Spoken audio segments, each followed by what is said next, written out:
That's Recording in progress. okay, students. Good afternoon. Welcome to September 16 ME 6509 Materials and Sustainability lecture.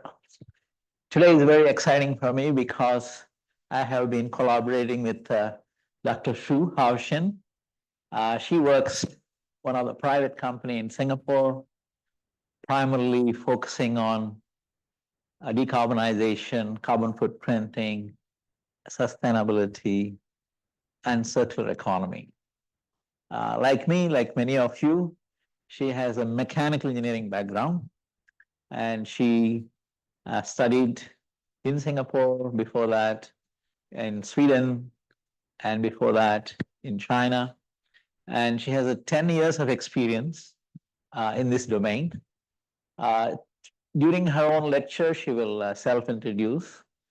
Since I'm recording the lecture, I keep my speech shorter so that when you play the video, it would not be too long.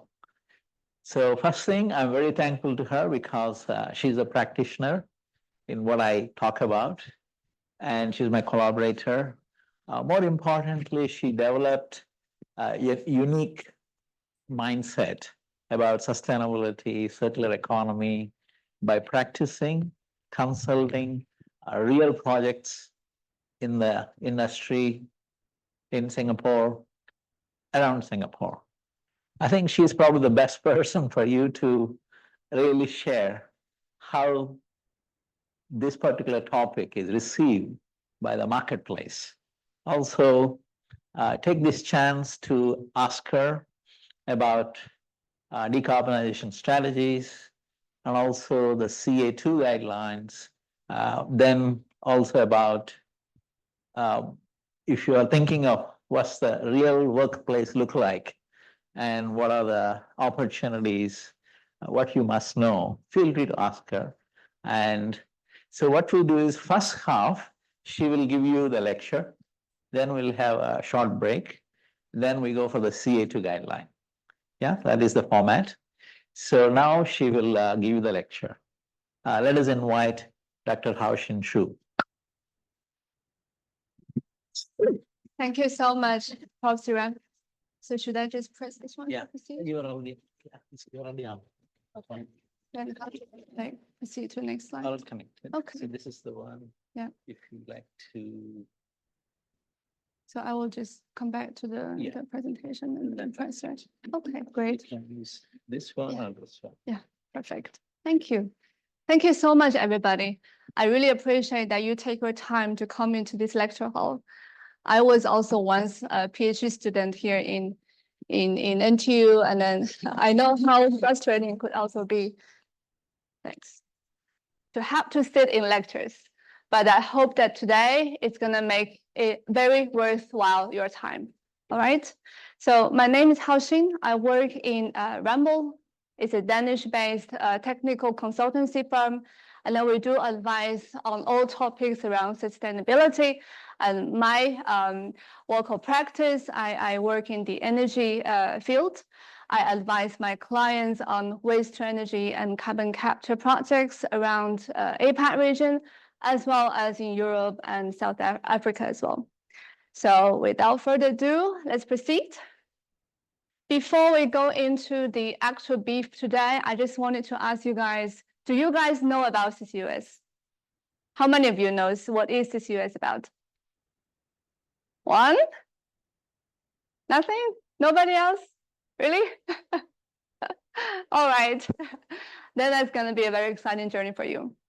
So today we're going to take you through the definition of CCUS, and then I'll show you guys a few projects that have been happening around within Ramble's jurisdiction to show you how CCUS can be coupled for a purpose of industrial decarbonization.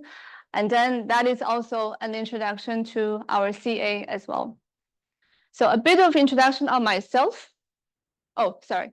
Introduction on this particular course and learning objectives of today.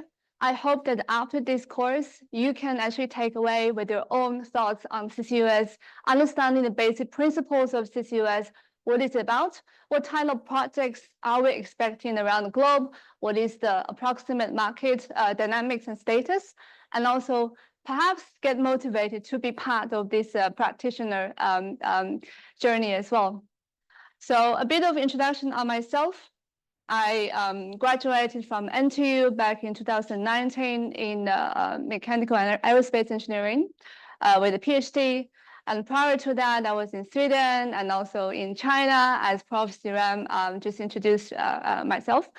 And since I joined Ramble in 2019, I've been supporting the project development in this region dedicated to waste energy and carbon capture. And then I had a very good chance back in 2021 to start my first carbon capture project, which is actually the Climeworks direct air capture project in Iceland. I was the project manager of the independent engineering review of that particular project. And ever since then, I've been supporting Climeworks in its endeavor, Project Orca, and also Project Mammals. And currently, I'm also the project manager on various of other initiatives and then projects, both in APAC and also in Europe. So a little bit of introduction on Ramble. We are engineering consultancy. So we basically do support our client to conduct concept design, pre-feasibility studies and feasibility studies, technical due diligences, and also support them in the realization of project by being the owner's engineer. We do design review. Basically, when the contractor supply their design documents, we do the initial review, representing the client side, and then also supervising the entire construction and commissioning of the projects. We also do a technical advisory in the operational phase and also support in decommissioning projects. But that is just what I do. My dear colleagues in Ramble also do architectural design, transport advisory, commercial advisory, regulatory and market studies as well in all kinds of sectors and markets in relation to sustainability development. My department, waste energy and carbon capture, we've been in this space for actually half a century. Since like 1970s, we have been starting to support the first waste energy projects in Europe. And then ever since then, we built a very strong track record. And then the reason why carbon capture has jumped into the whole picture is because more and more waste to energy projects in Europe started to think about carbon capture because there is a way to decarbonize their power, and then they can actually potentially sell renewable energy with carbon capture. With this motivation, many of the clients approached us, and we started then, since then, have built up a very strong competence and capabilities in this region, and then also the project track record as well. So speaking of projects, these are just a few selected projects to give you a snapshot overview of what we do around the region.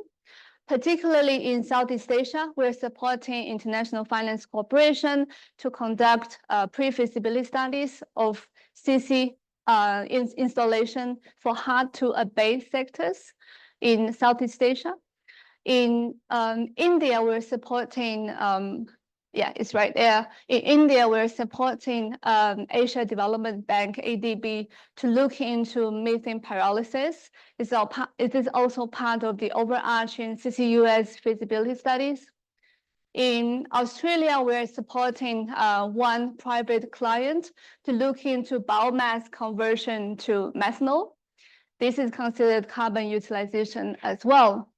And then in Europe, as you can see, that is where most of our footprints reside. We are advising on a lot of power plant projects for carbon capture installation and also environmental permitting, risk assessment, how to realize the project from the very beginning to the end. So it's been a very exciting journey, and I hope that this opens some of your windows to this particular space as well.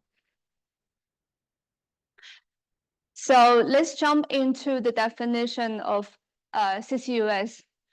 CCUS means carbon capture, utilization, and storage.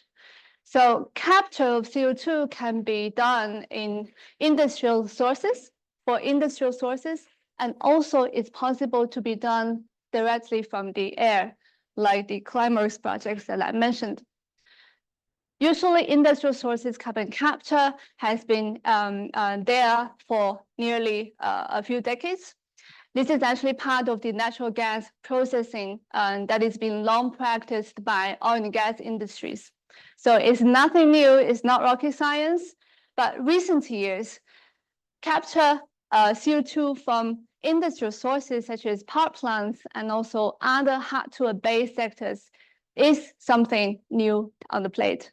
So we are actually investigating on the technology options of more efficient capture process as well, based on the flue gas profile and based on the availability of the technologies. On the other side, direct air capture projects actually offer an opportunity to be able to meet the net zero and also surpass the net zero goal to produce negative emission. And this is extremely exciting because without direct air capture, you would not be able to reach that goal, even surpassing net zero. And this is also very essential and important when it comes to electric fuel, e-fuel synthesis. You need to have the CO2 coming either from direct air or biomass to be qualified as e-fuel based on the EU taxonomy.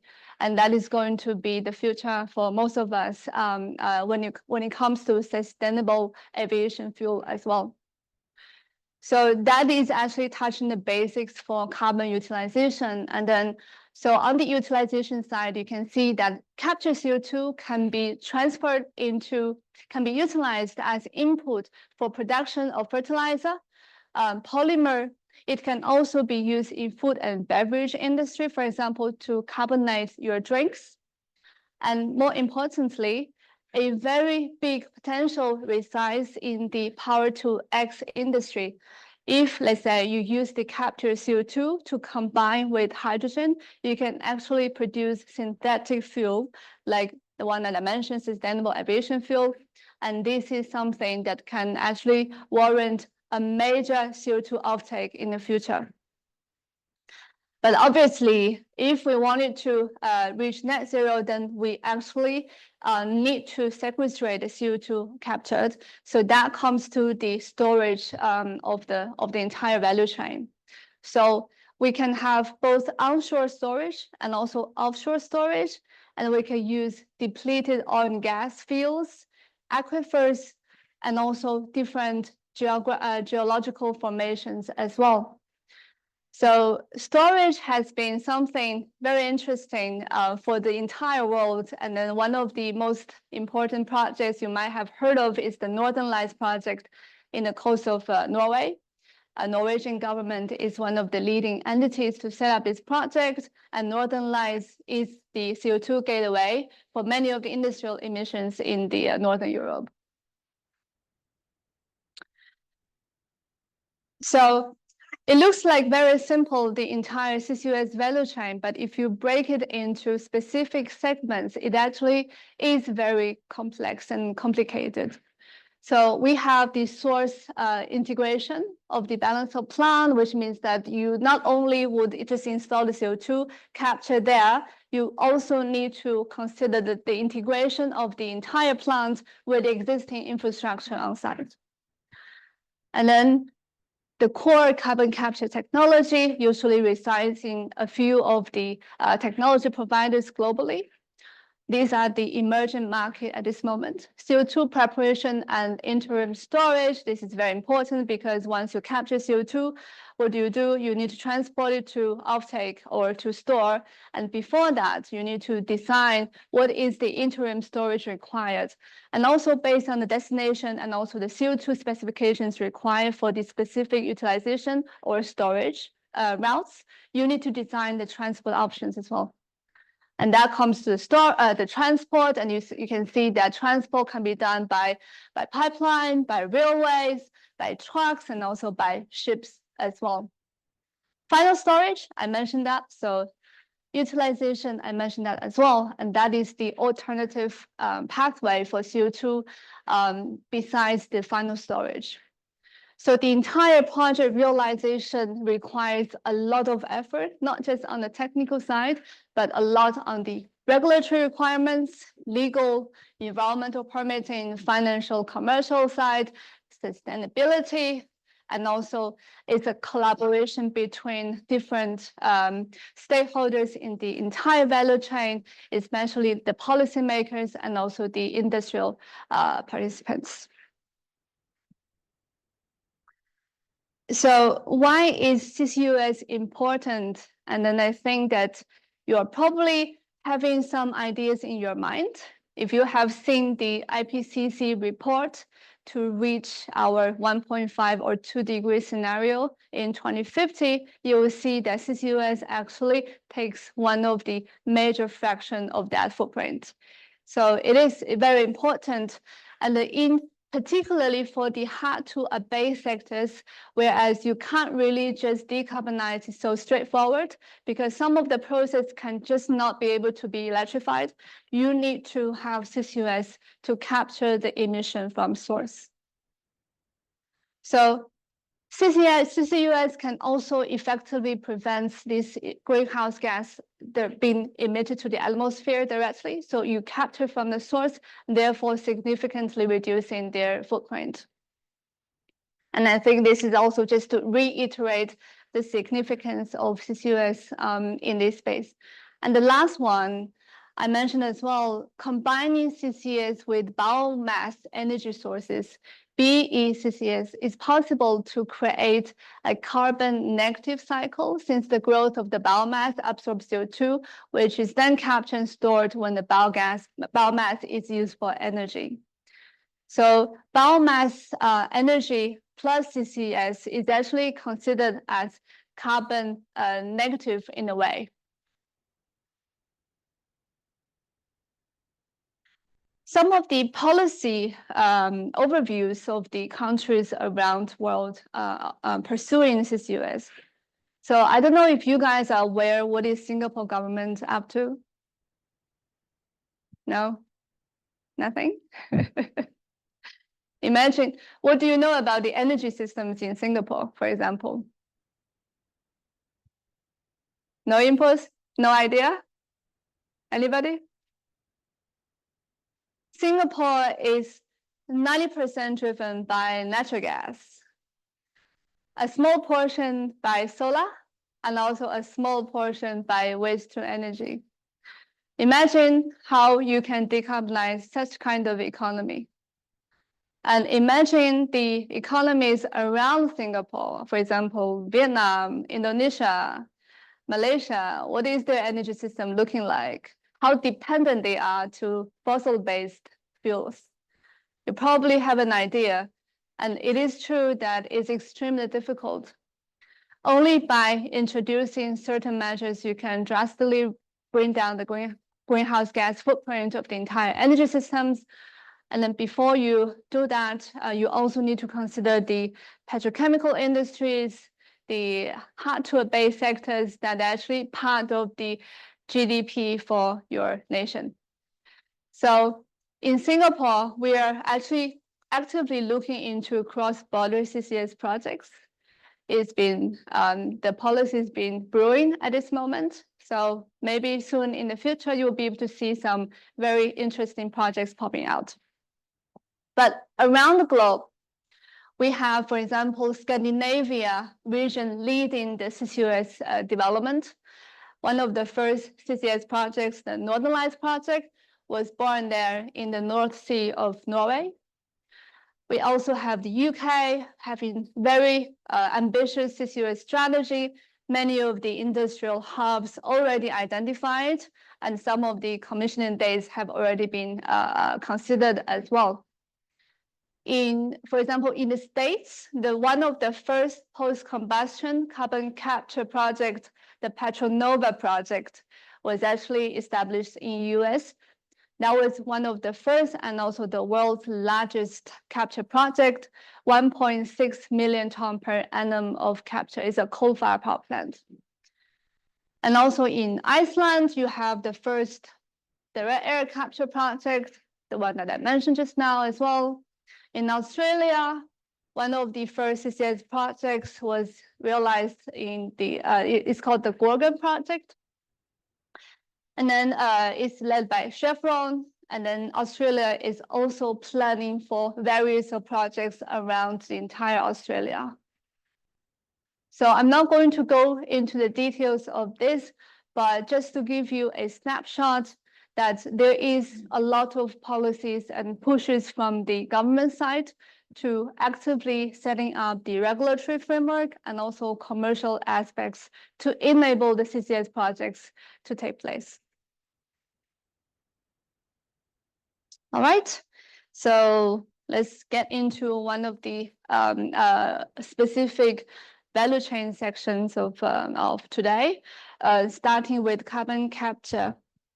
So this is an illustration of the pressure swing adsorption system, where you have the adsorption column and also the regeneration column as well. The flue gas will be compressed first and pre-treated and sent to the adsorption column, where you would have the sorbent material to adsorb the CO2 onto its surface. The CO2-free flue gas would then be decompressed and then sent back to the stack. And then the CO2-loaded sorbent would then be sent to the regeneration column, where you actually have a pressure difference to release the CO2 from the sorbent material. The sorbent-free, CO2-free sorbent would then be sent back to the adsorption column for another cycle. And then the captured CO2, once it's been released in the regeneration column, would then be compressed, cooled in multiple stages, and then prepared for final uptake. This is obviously just one of the technologies in the market. You also have absorption-based technologies where you use solvent material instead of sorbent materials. You also have membrane-based filtration systems, and that is also subject to its own constraints and also technical advantages. When it comes to specific CO2 profile and flue gas profile, we tend to evaluate the technical suitability based on the CO2 concentration, based on the pollutants level, based on the different operational profile, whether this is the perfect technology for your flue gas. It depends. It also depends on the procurement availability of these technologies. Some of the technologies, like the membrane technologies, like for example, even the PSA, this PSA technology, they're not in, we call it, they're still in TRL development, meaning that it's not fully commercially available. So you need to make a choice whether you wanted to wait for such technology to take off in a few years' time, or you wish to implement a less suitable but more commercially available technology of today. So these are the questions we need to ask ourselves when it comes to technology selection. So next step of CO2 preparation and interim storage. Yeah, so you had a little bit of quick introduction just now in the first slide. Here we will compress the CO2 in multiple stages. And here we have a direct contact cooler to bring down the additional pollutants.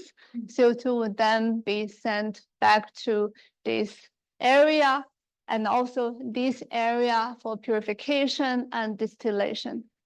And then the liquefied CO2 would be sent into the storage columns for storage before it can be offtaken by, let's say, trucks or marine vessels. So this interim and preparation, this whole setup, this can be in the same site as the capture plant. It can also be located in a separate site, for example, by the port, where you have the ready offtake by marine vessels, for example.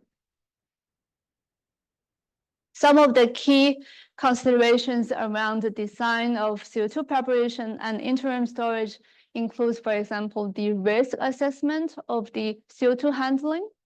You may be aware that CO2 is non-toxic, but it is an asphyxiant gas. So large amount of CO2, if leaked into the atmosphere, will pose great danger to the operators and also to the areas around. For example, if there is residential area or industrial clusters or even cities around, or even, for example, if a train is burning, CO2 on its back, passing through an area of dense populated city, then there is a risk. So all this needs to be considered when it comes to the design of storage and transport as well. Yeah, so for transport, I mentioned that there are multiple ways of transport. Usually the considerations around the cost, around the most efficient way to bring CO2 from one place to the other, and also depends on the CO2 specifications in the end. For example, for final geological sequestration, we usually want to have supercritical CO2. But for transport in marine vessels, we prefer liquefied CO2. But for onshore pipeline, we actually prefer gas phase because it's easy to compress and flow. So it really depends on the your final destination, the requirement of CO2, and then that we can design the transport schemes. Storage. This is basically very lucrative space, especially in Southeast Asia. The reason is that traditional oil and gas companies, they're looking at ways to decarbonize their own practice, offering new service lines, reuse their existing infrastructure, and then their existing offshore infrastructure can be transformed into CCUS operation in the end. So many of the traditional oil and gas companies in Southeast Asia that have been operated for decades here and have been depleted oil and gas fields around, and they are also very actively pursuing CCS projects. Eventually, what we have in our minds, a final outlook is that you have the emitters onshore. There will be an aggregator aggregating the CO2 captured. The aggregator would condition the CO2 to a specific required state and then hand over the CO2 to the operator, which takes the CO2 in the marine vessel and then ship it to the final sequestration site to sequestrate. And this operator can be the storage operator that can actually be the traditional oil and gas companies. So this is a new business for them. And then, as I mentioned, that carbon utilization as a precondition to several power-to-X fuels. What does that mean? So for example, let's say if you can actually produce green hydrogen by using renewable energy to drive electrolysis, then coupled with the captured CO2, you can actually produce different synthetic fuels like e-fuels, chemicals, ammonia, and so on and so forth.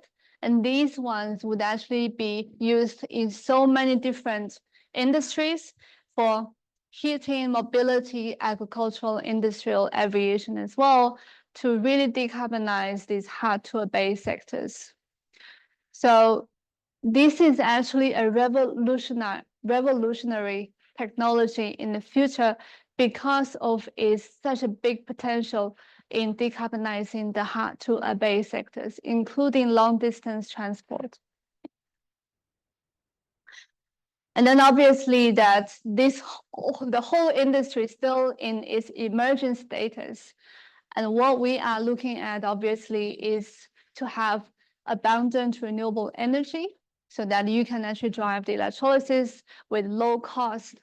And then the captured CO2 shall be very close to where the hydrogen is produced, so you can straight producing the synthetic fuel.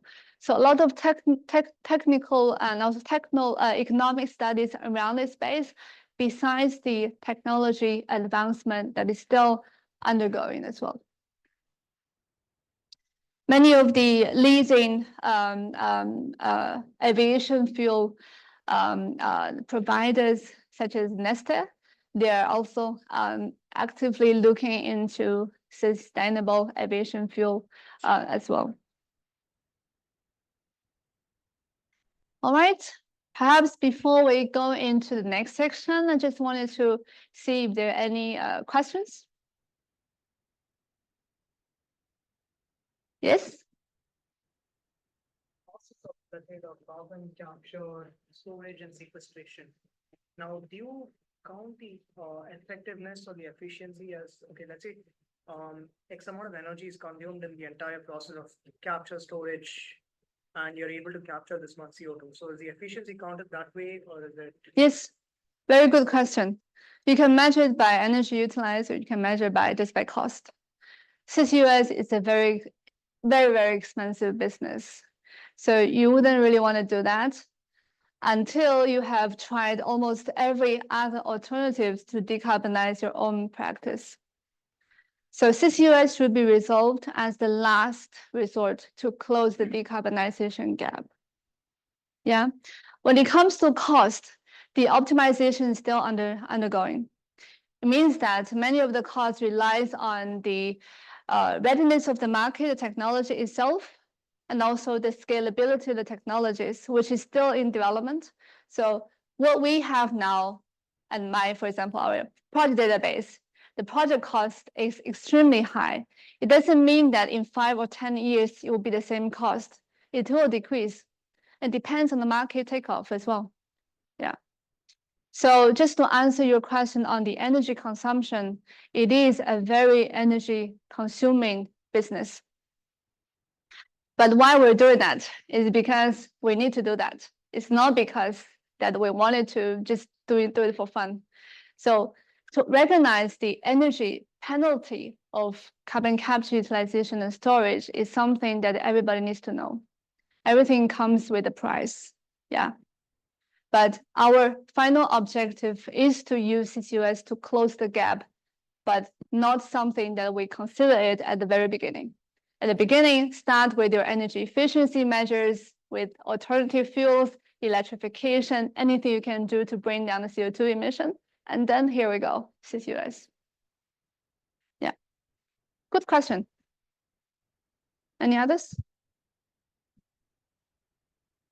All right. So I'll just take you guys through some of the projects that the Ramble has been doing. Some of the projects I'm also involved as well, to give you a slight taste of what we are doing and what kind of capture projects are there out in the world, and perhaps also trigger some of your interest in the future. This is a very interesting project because Ramble has been following this project back in 10 years. In 2014, we started to support this particular waste to energy facility in its pre-feasibility studies back in 10 years. And now it's realizing, driven the waste to energy facility in the Netherlands, they are actually considering a full capture plant. So now we are back on the contract with them and supporting them to do the contract on the full scale facility design. So this is about 100,000 tons of CO2 per annum, and the captured CO2 would be used for greenhouse, boosting the yields of crops in the greenhouse. And what you can see here, all these columns here, they are actually for real. One of them is the absorber, and the other one is the stripper or the regeneration column. And the ones here are actually for CO2 storage. So conventional storage is usually horizontal and takes a lot of land. So the new storage tanks are all vertical like that.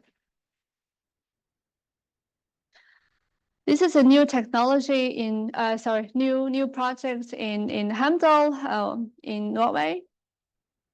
You probably have recognized Hemdal in, what is it called, the Marvel movies. So we supported this project. We're actually supporting this client at this moment for a pre-feed study. What is FEED? FEED is front-end engineering design. So in a different context with traditional power plant projects where we just tender the entire scope to EPC and let it realize, this is called a turnkey project. In such kind of novel technology projects and then early phase development, we usually separate the scope into pre-FEED, FEED, and then the actual procurement and installation. This is a sort of traditional oil and gas terminology. It's basically to bring down the risk of the project in each of its realization stage by doing a lot of front-end engineering work, so that you better define the concept and also the engineering works. You minimize the cost before you actually make a final decision that I want to realize this project. So Rainbow Scope has also included, besides the ones listed here, included the design of a handling port. So the CO2 would be off-taken from that port and then shipped to a storage site. Carbon capture and storage, Stockholm Exergi in Sweden is a very interesting project, and I'll come back to that later. It's a biomass-based project, biomass-based power plant. And then that means that the captured CO2 would be considered as carbon, negative carbon. And actually, Exergi signed a 10-year offtake agreement of carbon credits with Microsoft, and that secured the business case as well.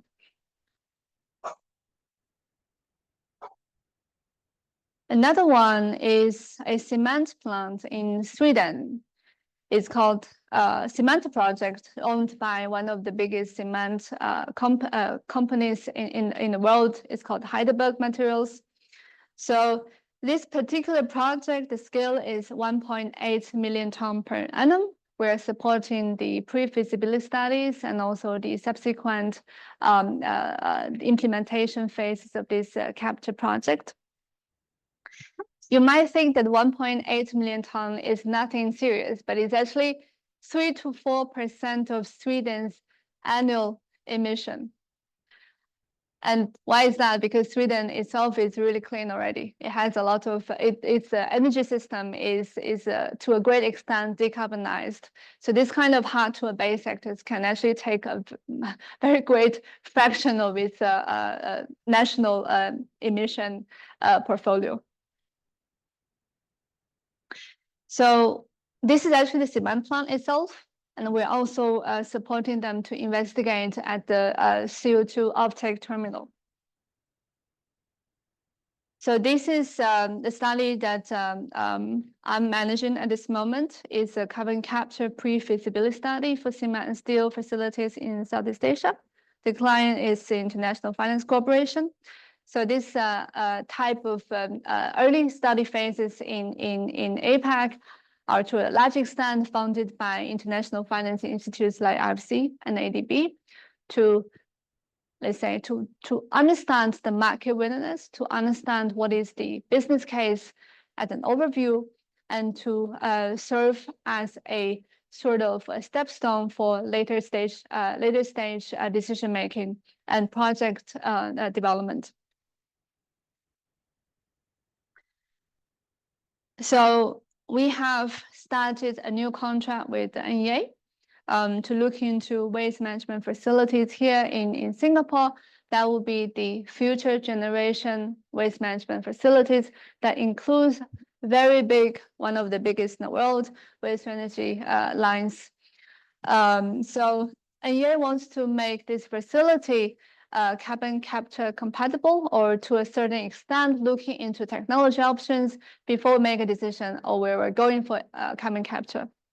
So we're doing the technology investigation, looking at the layout, looking at the business case, and looking at the overall feasibility. So this is the Climbers project that I mentioned. I'm not going to go too much into details. What we can see here is actually the realized ORCAP project. It's a very small scale. It's actually 4,000 tons per annum. but that still makes it the first large commercial scale DAC project in the world. Carbon utilization project. So this is the one that I mentioned just now before in my introduction slides. We're supporting ADB to look into methane pyrolysis, basically to produce hydrogen from methane by pyrolyzing the methane. And then the end client is the Indian Oil Corporation Limited. And particularly, they're looking into how to decarbonize their own petrochemical operation as well. CCU and Power-to-X demonstration plant, chartered by Energy Park Stustrup in Denmark as well. We looked into various of technology comparisons, different electrolysis, and then looked into CO2 coupling with CO2 captured to produce methanol in the end. But you see that this is a very small scale, 4 megawatts of electrolysis, 1,750 tons per annum of CO2. So quite small in scale, but it's still very essential since it's a testing bed for future large-scale projects. Technical due diligence of blue hydrogen and ammonia plants, including CCUS. This is for a confidential client. And also the technology includes electrolysis and the fuel synthesis as well. All right, some examples of carbon storage projects. And here I listed an overview of Europe's main CCS projects and also their commercial operation date, COD timeline. And the most developed one is the Northern Lights project, as I mentioned multiple times. The COD is considered to be end of this year and early next year. They will start to receive the first CO2 for injection. And you might be wondering who booked it. They actually booked out already. So the entire project hasn't received CO2, but then the slots have already been booked out. So it's going to be similar for all the CCS projects, the early phase CCS projects. Many emitters are willing to invest in CCS even at this high cost at this moment because they're so committed to bring down their emission profile, especially the countries and industries in Scandinavia. We have the Green Sand project in Denmark looking at COD in 2025. In the Netherlands, we have Porthos, and also we have in Norway, the Altera Stella Maris. This is a very interesting project because the injection platform is a floating platform. It doesn't have a concrete base to the seabed. So they're looking into this particular technology to be able to scale it up in various of corners in the world in the end. Aramis also in the Netherlands, and we also have various of projects in France and UK as well. Yeah, and then I mentioned that the UK has identified several clusters. East Coast cluster is one of them. And then they're looking into COD, basically starting to ship off the CO2 in 2030s. You probably get an idea of how long the time frame of such project realization is. As I mentioned, that's one of the previous project examples, the Driven project, the first waste energy project in project with carbon capture in Europe. The feasibility study started in 2014, and now they're considering the full scale. So it stretches about 10 years. But obviously, that was the first mover project. It takes a long time. Even for such kind of projects, they're all considered first mover projects in its own region or in its own country. It takes more than 6 years at least, starting from the initial pre-feasibility studies and feasibility studies to the end commercial operation. So if you back count how much time we have, to decarbonize our energy systems and to decarbonize our hard-to-abate sectors to reach our national targets, our NDC. And we actually don't have that much time because all these projects, if you wanted to make a success, you need to plan it in advance. So this is actually a visualized illustration of the CO2 receiving terminal in the Northern Lights, but now it's under construction and soon it's going to be commissioned. So if you look at Google Map and use Google Earth, you probably can see the same columns there as well. But this one, I took it from the visualization. So these are the CO2 storage tanks that I mentioned, the vertical ones, huge. And these are the liquid handling arms where you would basically just connect to the storage columns there. And then wherever the ship parks here, and you would basically put the arms there and then charge the CO2 directly into the vessels. So you don't actually have to handle the big tanks back and forth from the vessel. So this industrial park, but pardon that I can't really pronounce it in the right way. This industrial park is located near Bergen on the west coast of Norway, where it's right there. And you can see that many of the CO2 would be from different countries would be shipped here to this industrial park. Is the CO2 receiving terminal, and then the aggregated CO2, remember I mentioned that, would be shipped to the storage site, which is about 100 kilometers from shore.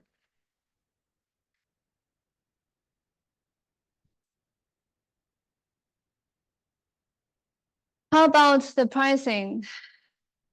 Yeah, it's the most important thing and very interesting as well. So currently, our current scenario is that capture project would probably cost you about 50 to 70 euro per ton CO2. But then the big ticket item is actually the transport and storage. Obviously, that the entire cost structure would vary, depends on where you start to ship your CO2 from. If it's very close to the aggregation site, then lucky you, it's not going to be that costly.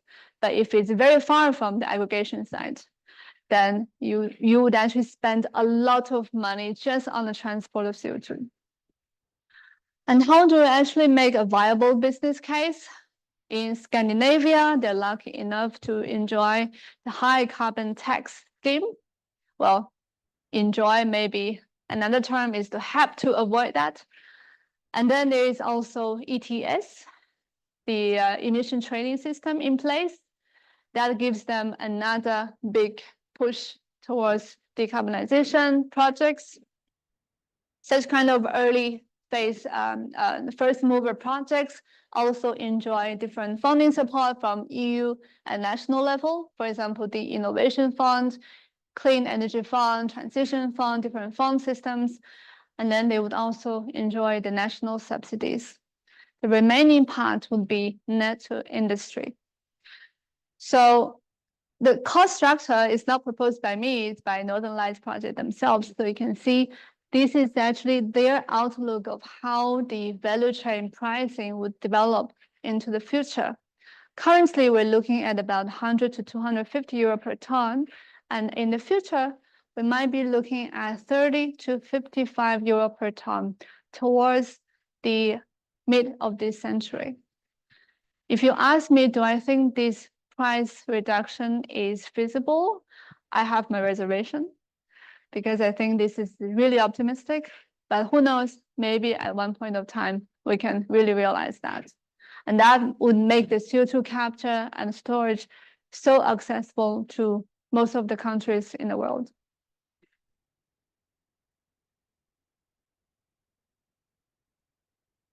So some of the additional projects that are around the storage planning, environmental impact assessment of the CO2 storage site. This is something that we did for Equinor.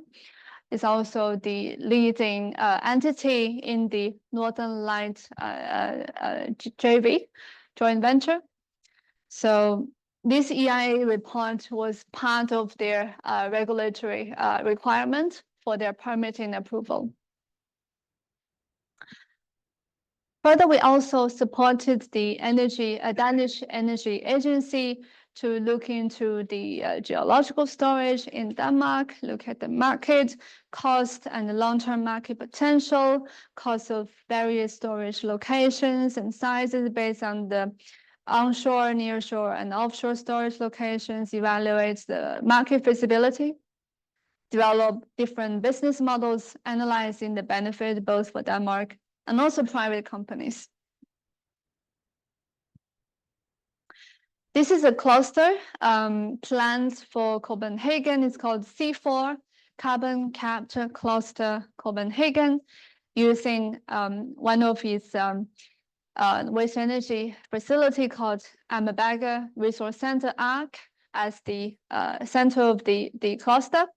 And then that is also to look into the different transport infrastructure standards required, climate impact, looking into the policy planning as well. All right, that's a lot of talking from my side. So I think I'm gonna overrun this lecture. But before we go into the next section, any questions? Yes? How can future CCUS projects be developed in regions where the carbon pricing is non-existent or very less developed? What do you suggest? Very good question. Yeah, in fact, that our next section would answer part of your question. So perhaps I'll just reserve it to later. Yeah, but currently CCUS project needs to be funded by government. Yeah, and the both the mandatory and also the voluntary carbon market, which is to a large extent not there yet for such type of projects. So it's still under development, but in the, let's say, a free CO2 trading world in the future, we don't need to have the market incentive from the government side. It has to be fully monetized by the market itself. So I'm going to touch a little bit basis on that later. Transportation of CO2. So what are the advancements made in the sensor technologies to prevent the CO2 leakage? Because if it's leakage, it's going to cause a huge damage. Yeah. What are the advancements in there in the current projects or an ongoing projects or which Yes. Yeah. Very good question. So obviously that if we are spending so much effort and cost to capture CO2, you want to make sure that it doesn't leak. But leakage will, to a certain extent, happen. So we need to minimize it. CO2 compression and also all the transport schemes, we need to minimize basically by doing practice good engineering design. And that is mature, no problem at all. On the injection and sequestration side itself, that requires a very comprehensive project planning from the very beginning to look at the seismic condition, to look at the stability of the aquifers, the depleted oil and gas fields, whether there is enough capping on the top to make sure that the leakage will be minimized. And also we need to do monitoring post-injection for many years to make sure that the leakage can be detected if it ever happens, and also to make sure that all this is tracked as well. On the technology level, it's mature. On the practice level, it has not been implemented on the global level yet, so we don't know. But we are trying our best to make sure that this is well understood, this is well planned, and also all the specifications and standards are basically came up with to serve that purpose. So a lot of certification bodies, including ISO, they are developing CO2 storage specifications dedicated for this purpose. So if you wanted to make sure your storage site is qualified, there is layers of engineering design and quality assurance and standard verification as well. Yeah. So you just have to trust that the engineers do the right thing. All right. Any others? Okay. This is gonna be a very heavy topic. Again, I'm gonna have to drink. So you probably know about carbon credits from your different information sources. So what are they actually? So there are two types of carbon offsetting options. We have the carbon reduction / avoidance that is defined by solutions that reduce or avoid further CO2 emissions that prevent fossil carbon from being emitted to the atmosphere. Let's say that if you have a coal-fired power plant, and then you wanted to install carbon capture, and this capturing CO2 option is considered as CO2 reduction or avoidance. So these are the options that can potentially help to achieve net zero emission in the atmosphere. Another type of CO2 offsetting option is called carbon removal. So these are the solutions that remove accumulated or historic CO2 emissions from the atmosphere and durably store them. This option can potentially help surpass zero CO2 emission and achieve a net negative CO2 emission balance in the atmosphere. So what we are talking about, for example, biogenic CO2 capture and storage, for example, direct air capture and storage, these are considered carbon removal. So both offsetting options have technology-based and nature-based solutions. So here is an overview of some of them. Nature-based solutions for carbon reduction, avoidance, for example, avoided deforestation, wetland management, no-till farming, carbon farming, methane reduction, technology-based, for example, renewable energy, methane collection, industrial pollutants, energy efficiency, and CCUS for fossil-based emitters. And then carbon removal, nature-based solutions, for example, reforestation, blue carbon, soil carbon sequestration, wetland or peatland restoration, technology-based solutions, bioenergy, carbon capture and storage, direct air capture and storage, enhanced weathering, mineralization, and biochar. Yeah, so you probably have an idea now what is the difference in carbon reduction avoidance and also carbon removal.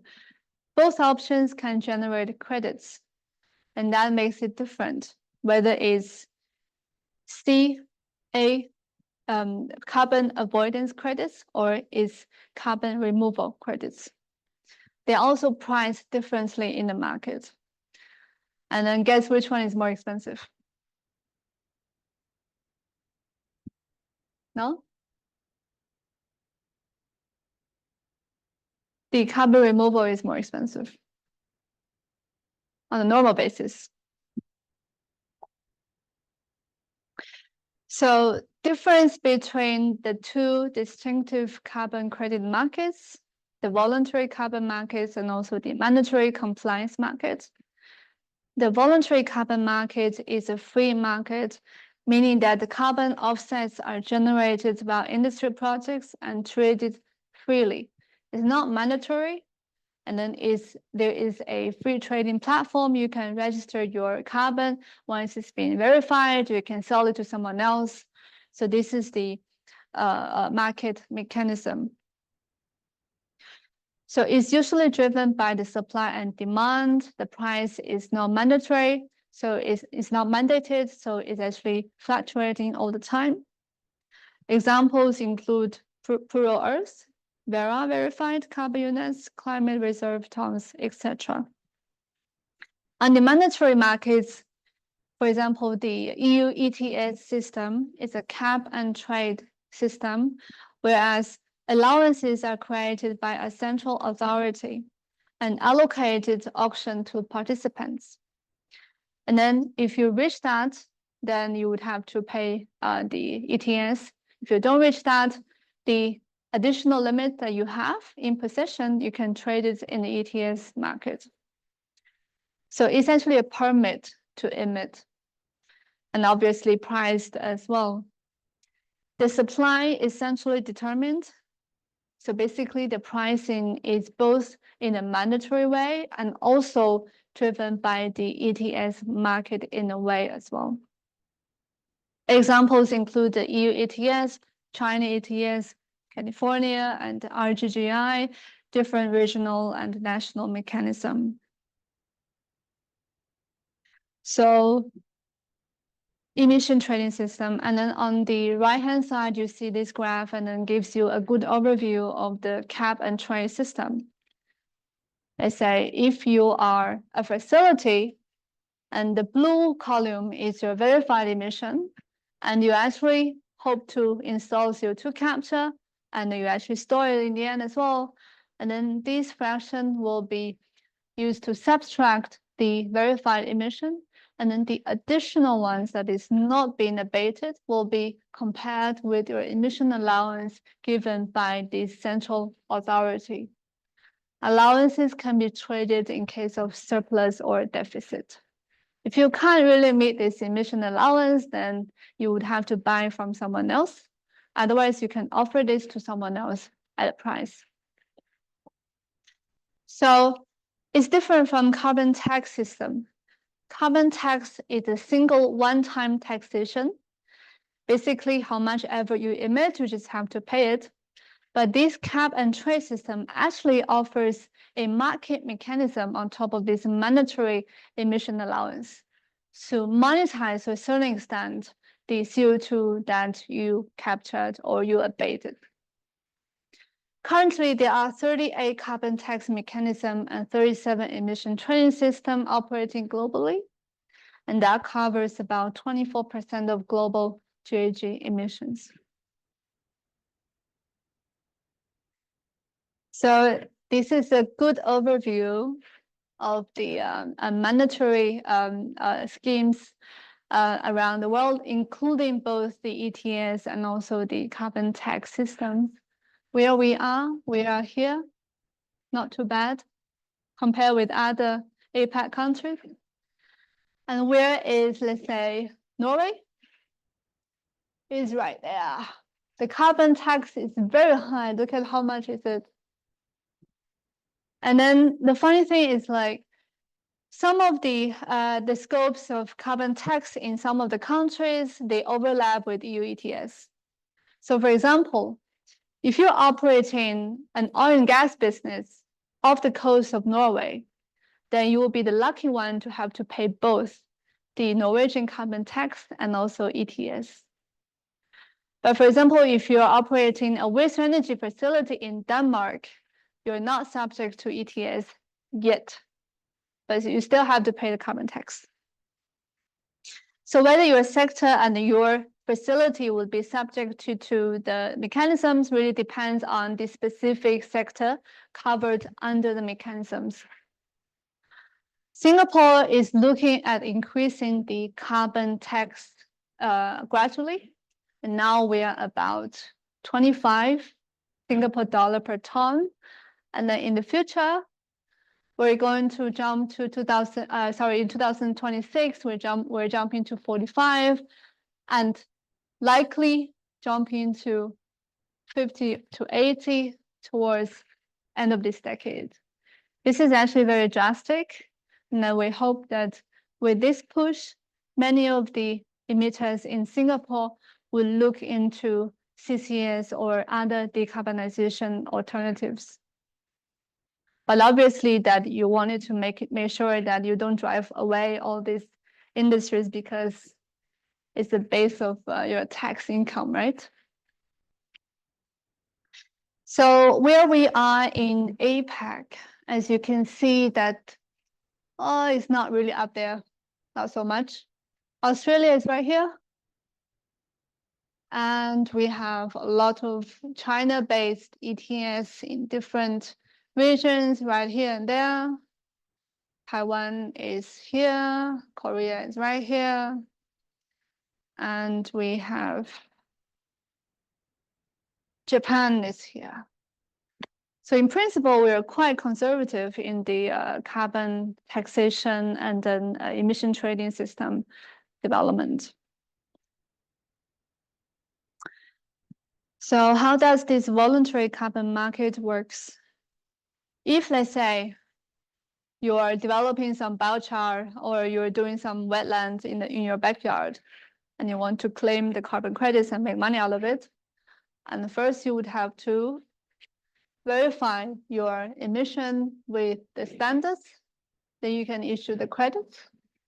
And then you trade the credits in the broker system, a platform.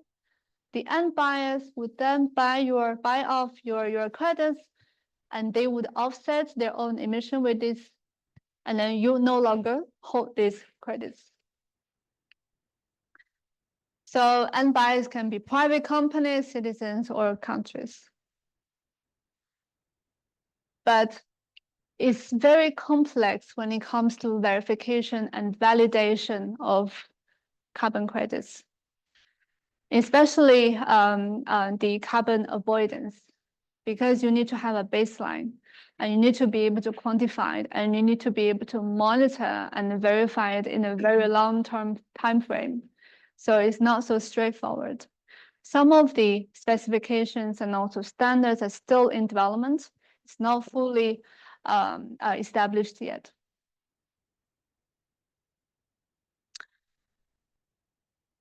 In the long run, carbon removals currently is not yet in the compliance market, but in the long run is going to be incorporated into the compliance market as well. Nobody knows how it's going to be, so let's see. On the pricing level of carbon credits in the voluntary market, one thing to take note is that there's little transparency on the transactions. So you only heard, oh, this guy sold this much credits to this guy. You probably don't really know because it's a B2B deal. It really depends on how valuable the end buyer recognizes these carbon credits. So interestingly, what the end buyer, the one who is looking at offsetting, what they are interested in is how durable your carbon credits represent. What is the durability and reversibility of your removal credits, for example, and can we trust it? So many of the end buyers are willing to pay an extra premium for the credits. So for example, this is the pricing range of direct air capture with storage. And then Microsoft, for example, and then the other BCGs and the big firms, they're paying this very high price for 1 ton of CO2. Similarly, for CCUS projects and also biomass-based projects, people are actually willing to pay a high price just because these technology-based solutions guarantee a certain durability, whereas the nature-based solutions lack to a certain extent.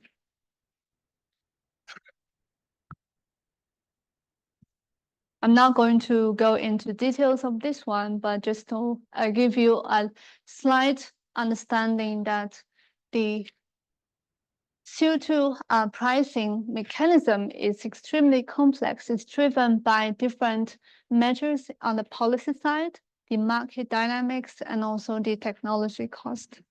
So nobody can really precisely predict, but it's going to be reflected in today's carbon markets. It's sort of like a stock market as well. Okay, so now I'm going to jump into some examples of how carbon credits would be used in specific projects. But before that, perhaps I'll take a small pause and see if anybody got any questions.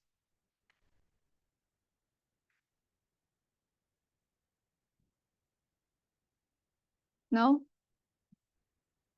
All right, there we go. So let's take this waste energy project as an example. I mentioned about the carbon capture. technology before, so I'm not going to go into details, but basically you would have a tail end installation of the capture facility. You have for this particular project, we use absorption. So you have an absorber, and then you have a stripper, and then you need steam to drive the desorption process or stripping process of CO2. CO2 would be cooled down and compressed and liquefied before it's being sent to somewhere else. The particular profile of waste energy emission is very interesting. This is actually a real project example from a Danish waste energy plant. This is the waste they're burning. You see that it's a municipal solid waste. It has a mixture of both fossil waste and biogenic waste. Biogenic waste means what? Means food waste, garden waste, yard waste, leaves and stuff like that.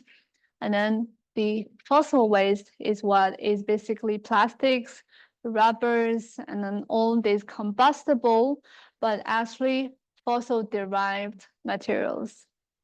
Textiles depends. Polyesters is fossil, cotton is biogenic. So because of this particular waste profile, this is actually the CO2 emission fractions on the biogenic fraction and also on the fossil fraction. So when it comes to capture project for waste energy project, it's very interesting because you have a decision to make. Do you want it to full capture, like capture both the biogenic and also the fossil fraction, or do you just want it to reach net zero? Okay, I just capture whatever the fossil fractions are, and then I stop right there. So this is a decision that you can make. So currently, in this particular for this particular project in Denmark, waste energy is not included in EU ETS. Basically means that you don't have a mandatory allowance set up for your waste energy facility that you have to pay for. Meaning also is that you're not really incentivized to capture at this moment, but obviously you still have the carbon tax you have to pay. So the more you capture, the better.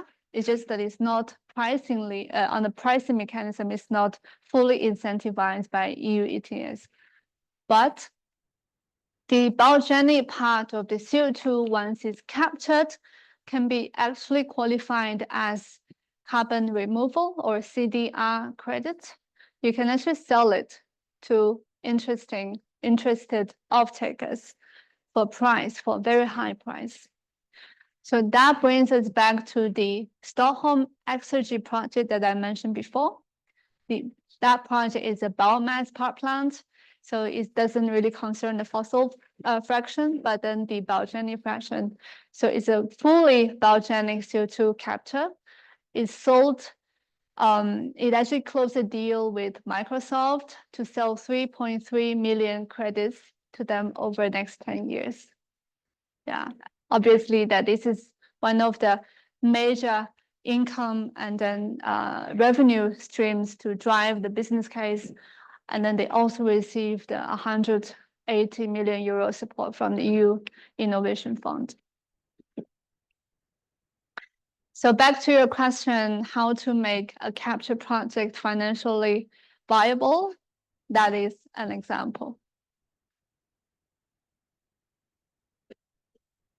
And how do we actually carry out the transaction, for example? Let's just take the same waste energy project as for purpose of our discussion. This particular project, imagine you have 100 tons of CO2, you capture it, out of which 56 tons is biogenic and 44 tons is fossil-based. And then you can actually sell this 56 tons as carbon removal to Microsoft, and Microsoft would hold this emission, generate the credits, and then you no longer have it anymore. So Microsoft would be able to claim offset with these credits. But on the other hand, these generated credits will still be held by the Danish GHG, the greenhouse gas inventory system, and the same will not be transferred to United States, where Microsoft headquarters are based. So to a certain extent, this is to avoid double accounting, but on the national level and on the project level is regarded in a different way.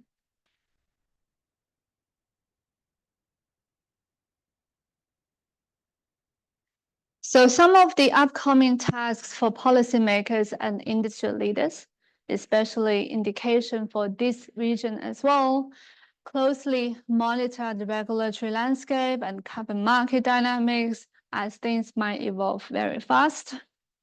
That includes policy and regimes on CO2 pricing, taxation, and ETS, and also the voluntary carbon markets, where technology-based CCS is typically regarded as a high-quality carbon credits.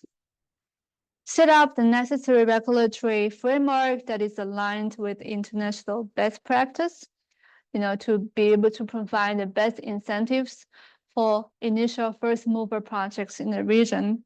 That would include carbon tax, ETS, cross-border CO2 transport and certification, subsidies, funds for innovative projects at the lower technology readiness level. Early stage planning of CCUS projects, that's what we are trying to do a lot with different emitters. Conduct early stage feasibility study to look into capture technologies of offtake storage sites, business case, revenue prognosis, relevant stakeholders in the value chain, for example, the regulators, the aggregators and suppliers, etc. And then to understand what you need to do to implement the project, the time frame, and so on and so forth. Then last but not the least, to develop the CO2 specification for permanent storage. So we have a lot of good lessons learned and project experience from Northern Lights and other CCS projects around the globe. But the geological conditions is different, climate conditions different. So we need to have our own CO2 specifications developed for this region. That is to ensure the technical and the health and safety of the operation, and also to a certain extent, trying to avoid leakage as well. Okay, so that marks the end of the lecture. I hope it's been informative, comprehensive, and fun. Welcome any questions, even though I'm really super overrunning this time, half an hour overrunning. That's, let me just put this pause.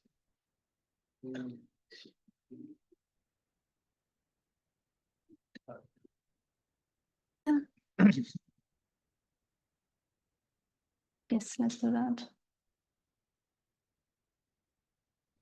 Okay, students, now part 2 of today. I think it's most relevant and important for you. That is the CA2 guidelines. So everything is uploaded in the system, Canvas, but CA2 is more shaped by Dr. Haoxin. So we discussed, we finalized the guidelines, and today she will take you through how the CA2 description, and then if you have a questions, please do ask her, and of course I'll be around. So it is your opportunity to listen carefully and ask the questions if you have a doubt. So after this, I think next week is recess period, and then you have to start working on your CA. You might as well get your head around it.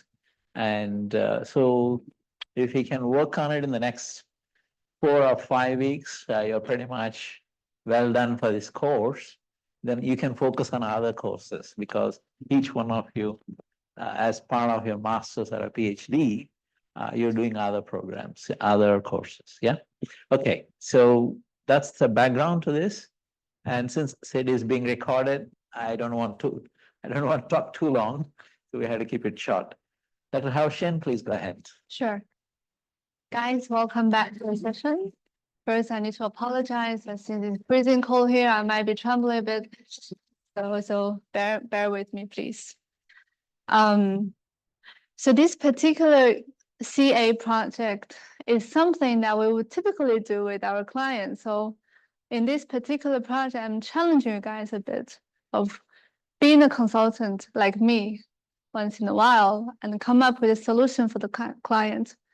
What do we advise them to decarbonize their particular steel making process? So the learning objectives include to understand the importance and challenges of decarbonizing the steel industry, to learn the main pillars of industrial decarbonization, and then the applied methodology, to design the decarbonization strategy for a selected facility in one Southeast Asian country, to understand the role of CCUS in CCS in particularly for this particular assignment in industrial decarbonization and the main considerations when designing the CC facility.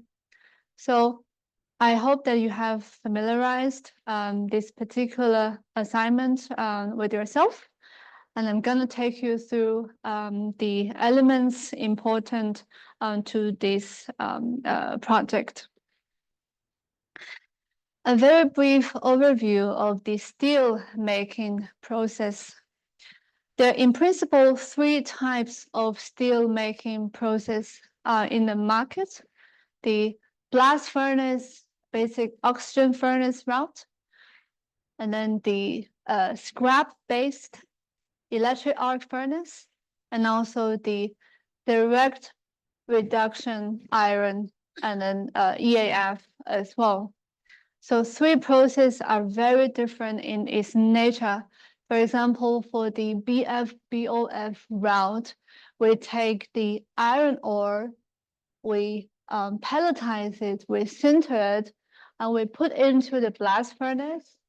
And whereas you would supply the pulverized coke, pulverized coal to reduce the oxygen content in the blast furnace. And then the product from the blast furnace is called hot metal, HM. Hot metal would be supplied to the basic oxygen furnace to produce raw steel. And then the raw steel, crude steel, would be sent to different casting and rolling facilities for products.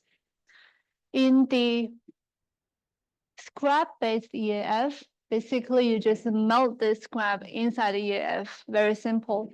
And as you can see, that it also is the least energy intensive and carbon intensive process of making steel product. In the other one, the direct reduction iron, you take high quality iron ore, you directly reduce it with carbon monoxide or with hydrogen, which is usually a product of reformed natural gas. And then basically, what does it mean by direct reduction? It means that you don't have to completely melt the iron ore like in the blast furnace to reduce the oxygen content. And then the reduced iron will be sent to the EAF again for the steel product. So this graph is so nice because it also listed out the energy and also the carbon footprint based on this particular source. Obviously that it will be a bit different based on different sources, but this gives you a good snapshot of the levels of energy intensities involved in the process.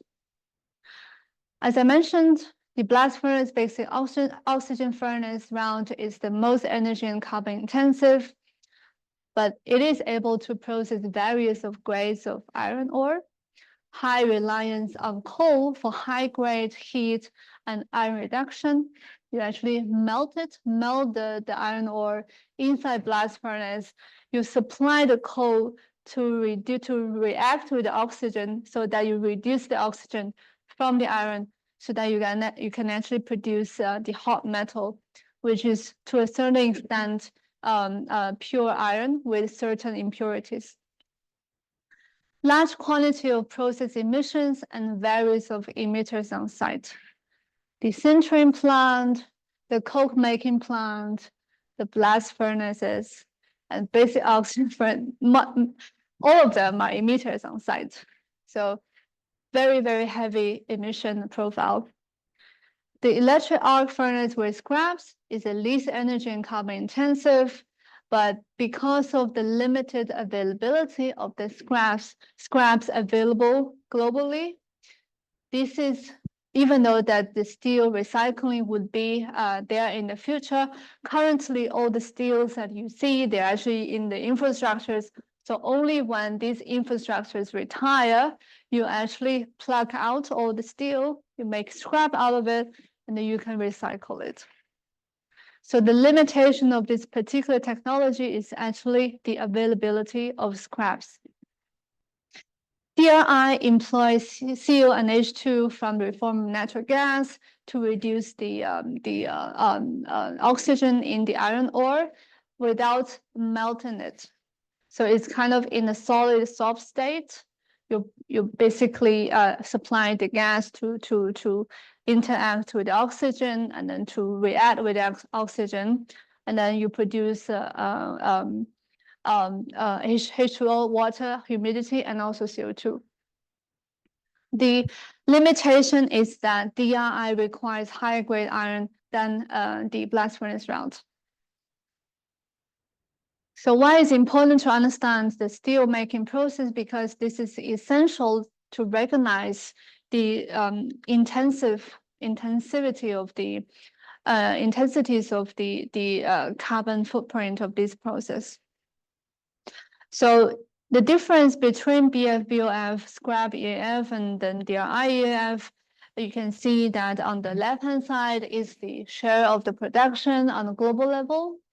Currently, BF-BOF dominates the global production by 70%. Scrap EAF-based route is about 20%, and direct reduction EAF is about less than 10%. But on the emission intensity, this is actually the most emission intensive process, followed by the direct reduction EAF and then the scrap-based EAF. Based on the International Energy Agency's forecast in 2030, we still would have more than 50% of steel making process dominated by BF and BOF. So in a very long-term time frame, we will not be able to get rid of BF and BOF. What can we do? Carbon capture. That will be one of the decarbonization levers. Talking about the pillars of industrial decarbonization, in general, there are 4 pillars. We have energy efficiency, we have electrification of particular process, then you can supply renewable energy to that to fully decarbonize. We also can employ low carbon fuels, feedstocks, and energy sources, and then carbon capture, utilization, and storage. This can be an overarching principle applicable to many of the industries, not just the iron and steel industry, but also for cement, for chemicals, for beverage, petrochemical, and all other industries as well. These pillars can be also designed in a way to be pursued in parallel or cross-cutting, depending on the technology options, their compatibility with each other. For example, if you use electric arc furnace, then you probably won't really need to consider certain technology type as well. So you need to consider the interdependency, the cost, technology, and commercial readiness in a very systematic way. So if you look at the CO2 value chain on site, we will usually have scope 1, 2, 3 different types of emissions. Scope 1 is typically direct emissions under the facility or company's ownership or control. Scope 2 is the indirect emissions from production of purchased energy. Scope 3 is the indirect emissions from other value chain activities. Iron and steel industry is Scope 1 heavy, meaning that you have a lot of direct emissions from the operation of the facilities.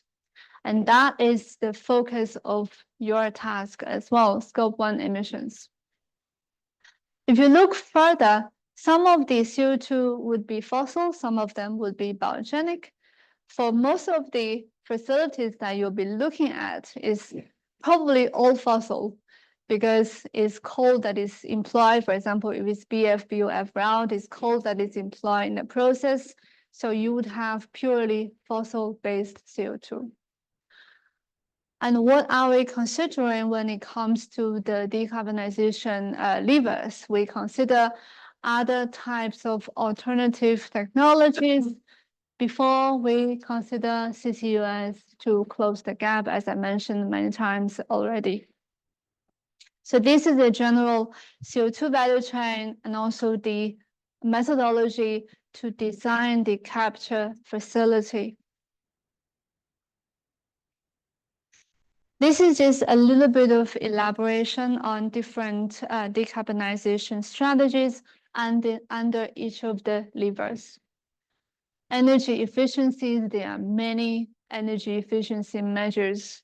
To a certain extent, you can do energy efficiency by just replacing to the most advanced and the most updated equipment. That is typically more energy saving. You can also use heat recovery from the process, different types of technology, for example, cold moisture control. Why is that important? Because you need energy to evaporate the moisture in the blast furnace. So the drier it is, the easier it is, and then the less energy intensive it is. So on top of that, we can use alternative fuels, biomass or natural gas, or hydrogen co-firing to substitute coal consumption in combustion. But there is a certain limit of how much you can co-combust because coal has its very favorable traits of high energy content. It can also produce this radiative power, radiative heat in the furnace that is essential for some of the processes as well. And some other substitutable fuel cannot offer. So there is a certain percentage you can achieve. On the alternative technology, for example, investigations on the hydrogen as the reducing agent instead of coal.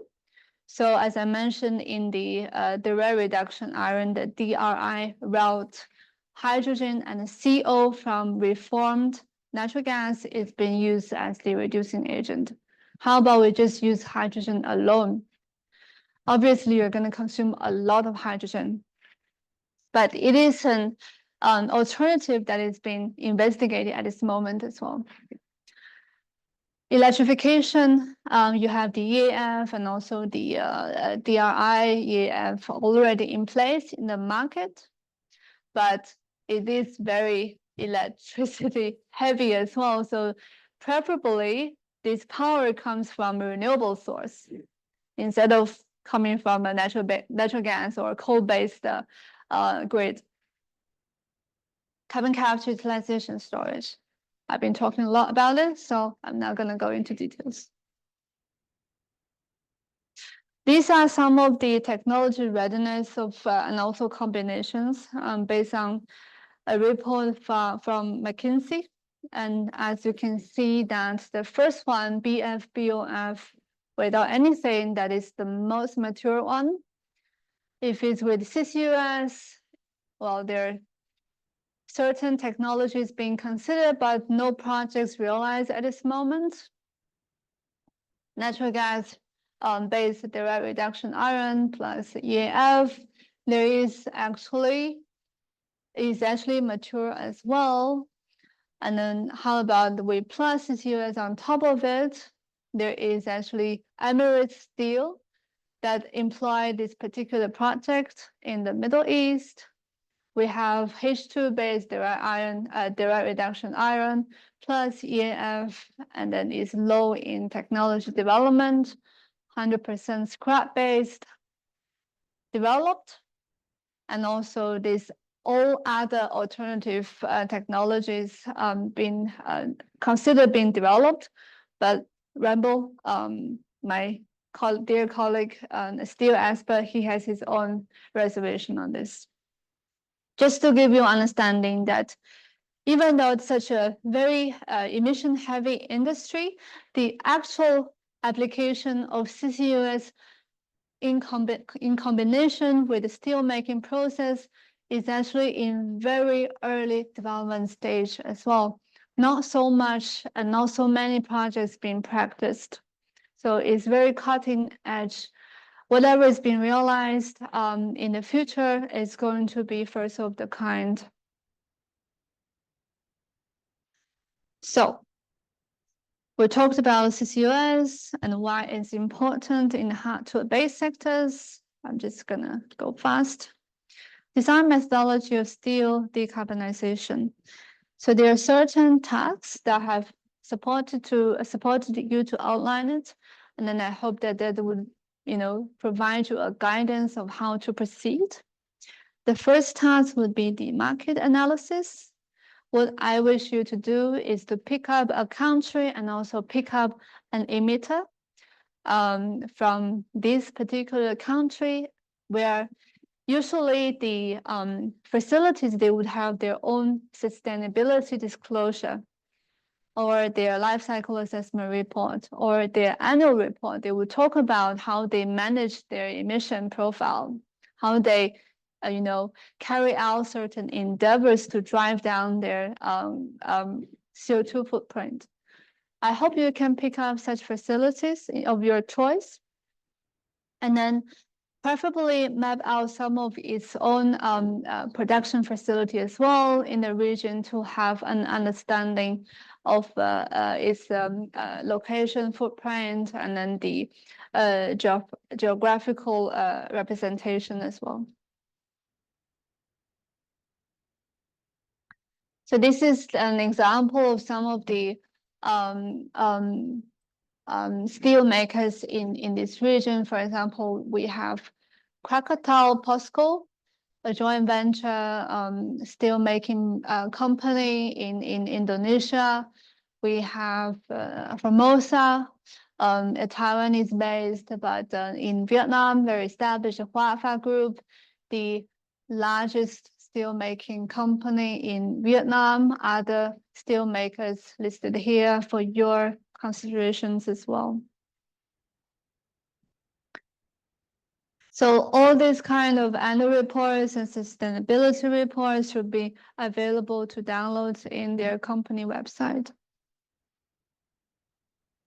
What you can do is that you can go into that report, look at their emission accounting framework, identify their emission breakdown, if preferably identify their scope 1 emission, looking at what is the emission profile based on their production technology, if it's BF, BOF route, how is it compared with IEA 2.2 ton per 2.2 ton CO2 per ton of crude steel. So maybe we can interpret that in a way that, okay, we need to further reduce the emission profile by certain measures, for example, energy efficiency. So that is the emission analysis, basically to identify the steelmaking process of the selected facility, and then its associated CO2 emitters on site. For example, for the BF, BOF route, the important emitters on site would be the iron making, the BF stove, the power plants, scrap-based EAF, and the direct reduction EAF. These are the EAF itself is the emitter. And then in particularly, we're looking at scope 1. That is what we are interested. That's where we would have the concentrated CO2 from the flue gas that we can do the capture project.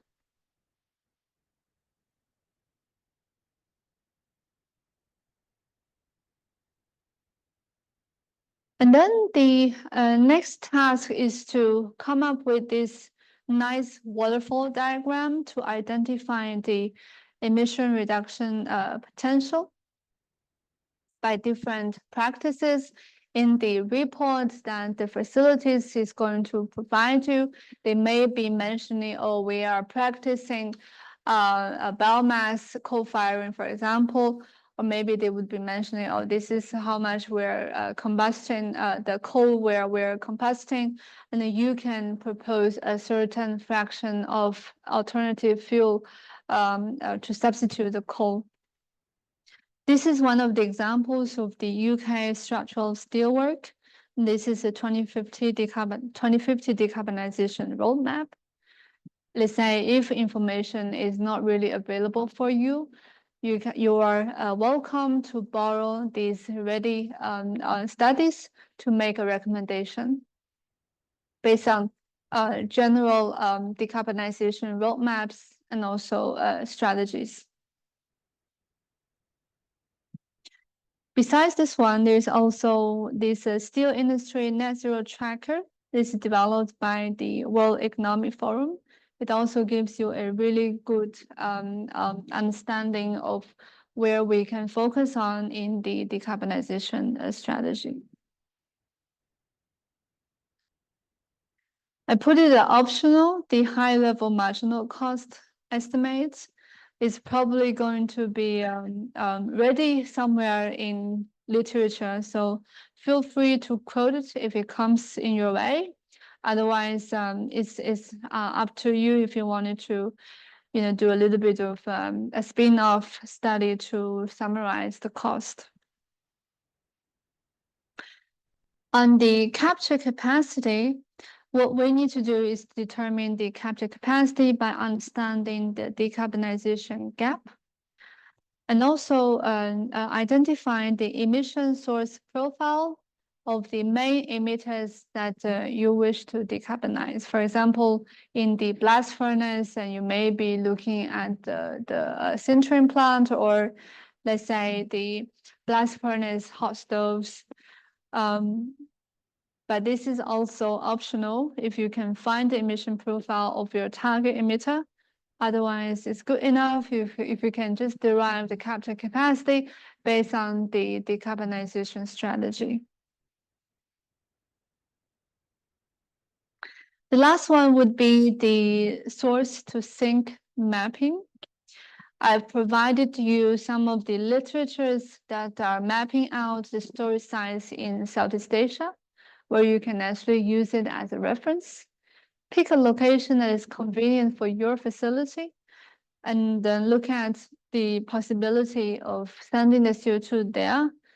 And then what are the schemes? The schemes would also be discussed in some of the literatures as well, based on the distance. You would have a recommended CO2 transport scheme, whether it's pipeline or whether it's by marine vessels.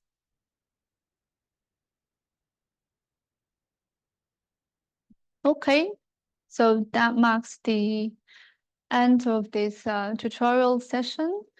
I've included some of the Q&A here. So for example, does the facility have to be in one of the countries listed? Not necessary, as long as in Southeast Asia and you have located sufficient data to carry out your assessment. What if I can't find enough data? Use assumptions from literature, document reference, and the rationale behind. If I don't have sufficient information on the energy efficiency measures already practiced on site, use best practice emission intensity to benchmark how much reduction can be achieved by improving its energy efficiency to match with international best practice. Do I need to cover all 3 steelmaking routes? No. You just need to focus on the type of steelmaking process that of your target facility and come up with a decarbonization strategy for it. Do I need to consider CCU? No, in this particular assignment, it's CCS only. So I hope it's been clear, and welcome to have any questions if you may have.